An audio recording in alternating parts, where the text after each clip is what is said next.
Hey, what's up, everybody? Everybody, what's up? Welcome, and happy Thanksgiving. Can you believe it's already Thanksgiving of 2025? Boy, we will be saying Merry Christmas pretty soon and Happy New Year. But anyway, I'm so glad that you chose to spend this time with me. My name is Krystal. I'm your host, and welcome to Fearfully Made, Faithfully Single, the podcast specifically designed for women navigating singleness after 35. Listen, I'm so excited to share with you today. Here we go. Thanksgiving is more than just a day on the calendar. It's a lifestyle, it's an attitude, it's a posture. It's the way we as believers walk with God. And yes, we thank him for the blessings he's given us, the doors he's opened, the ways he's made, the healing, the provision, all of that. But today, I want to talk about something different. I want to talk about being thankful for the things God did not allow. Yeah, it's going to be a little different today. It's going to be a little different. The things he blocked, the things he shut down, the things that could have taken you out, but didn't. The places you wanted to be, but he removed you from. The situations you thought you wanted, and God said, no, ma'am. Because sometimes the greatest blessings in your life are the things you never received and the doors you never walked through. So let's get ready. We're going to talk about why I'm thankful. So, I'm always telling some kind of personal story, but that's okay. So let me take you back a little bit. Few years ago, I was working as a project manager at a job, and we had found out, I'd been there for a few years, and we had found out that the division was being shut down. Now, we hadn't received an official announcement at that time, but the tension was thick on the job. You know how it is. People whispering behind cubicles, managers having these closed door meetings, and everybody walking around trying to act normal. But you knew something was going to happen. We just didn't know when. We didn't know how. But you know how it is. You know how things go. And I remember one of my coworkers saying to me, hey, I heard something might be going down actually when we get off work today. What do you think is going to happen? Now, this coworker is a believer, but he was nervous, and be honest, I was too. Come on, if you're thinking about losing your job, you're going to feel something. You're going to feel some kind of way. And before I knew it, I said, well, whatever it is, God is in control. And he paused and said, you're right.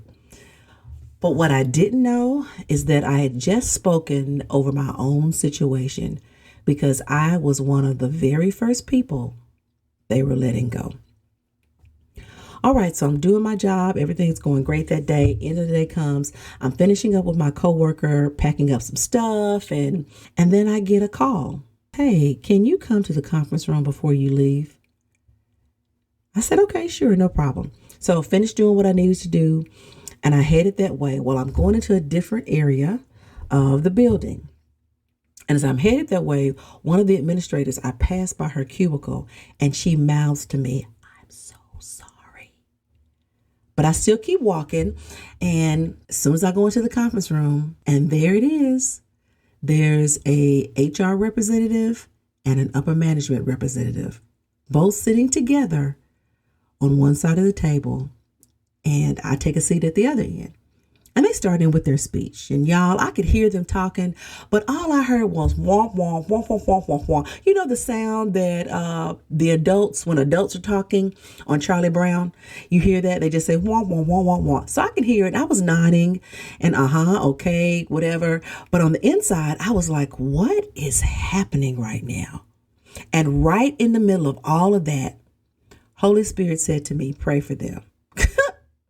I said, wait, what? God, you want me to pray for them while they're letting me go?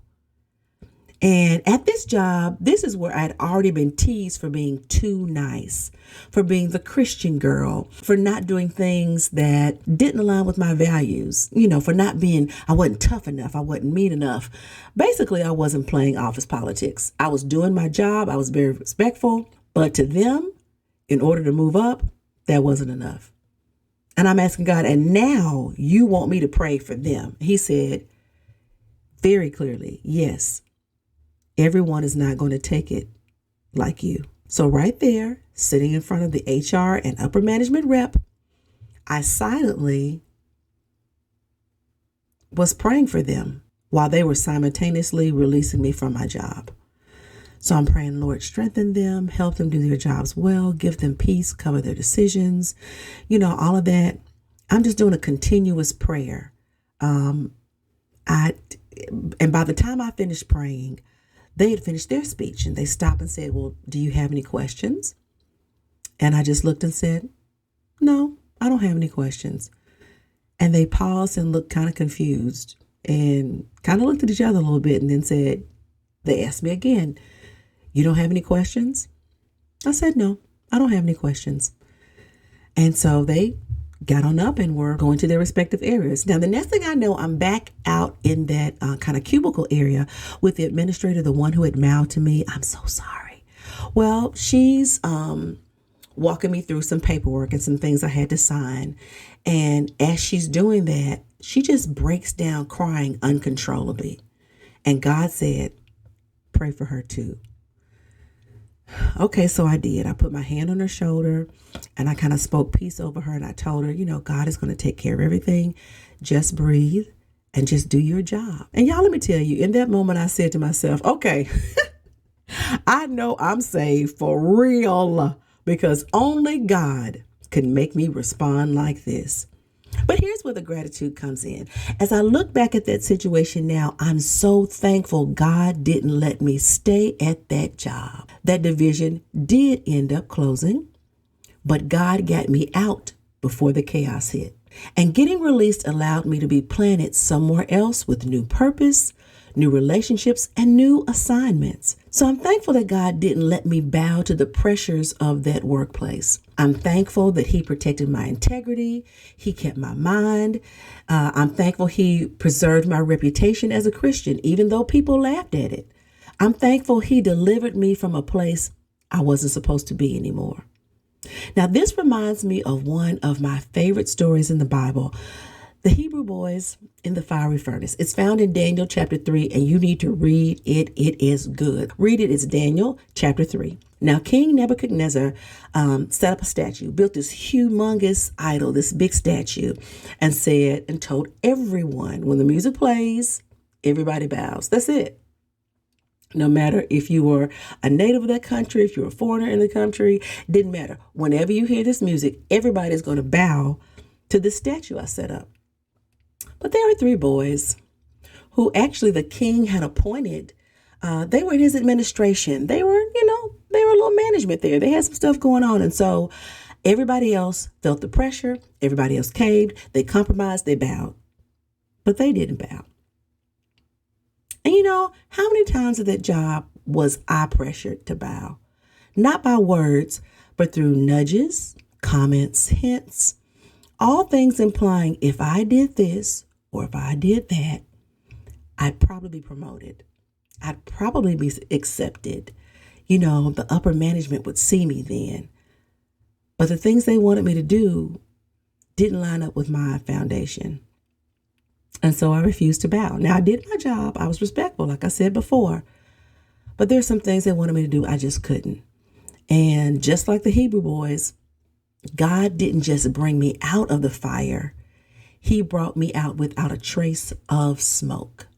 No bitterness, not angry. I'm not ashamed. No regret, no residue at all. This is why Thanksgiving this year hits a little different.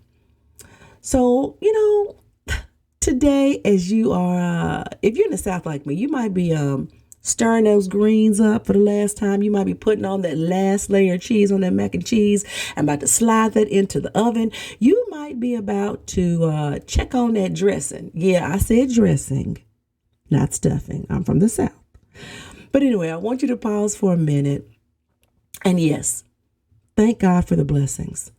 Thank Him for the open doors.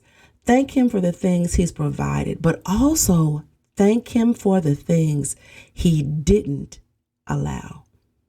Thank him for that relationship he blocked. Girl, you knew he wasn't the one. You knew he wasn't the one. He was a little toxic. He was a little bad boy. You like how he called your name and all of that. But you already knew this was not the one for you. This relationship was not going to lead you closer to the Lord. It was going to actually draw you from him.